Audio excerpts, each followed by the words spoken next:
Igual que ara fa 12 dies amb l'Huracan de València, el Badalona rep aquesta setmana un rival que ha aconseguit més punts fora de casa que jugant com a local. El Llagostera presenta uns números per tenir molt en compte. Dels darrers 7 desplaçaments n'ha guanyat 5 i n'ha empatat 1. I tot i el seu mal inici de campionat, pràcticament ja ha certificat la salvació.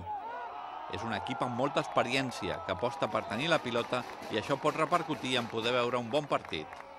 Van distreure potser una miqueta amb el tema de la Copa, no?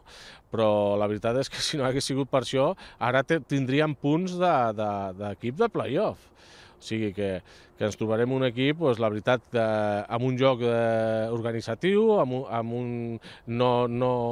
fan una proposta de joc combinatiu, defensivament és un equip també consistent per l'experiència, sobretot dels seus jugadors. És un molt bon equip, ja hem vist, no sé si l'altre dia ho comentàvem aquí, que les últimes 7 sortides només han encaixat un gol a fora, per tant van començar una mica malament perquè suposo que eren nous a la categoria, però són un molt bon equip, tinc molts companys i molts amics i és un equip que juga molt bé a futbol i serà un partit difícil.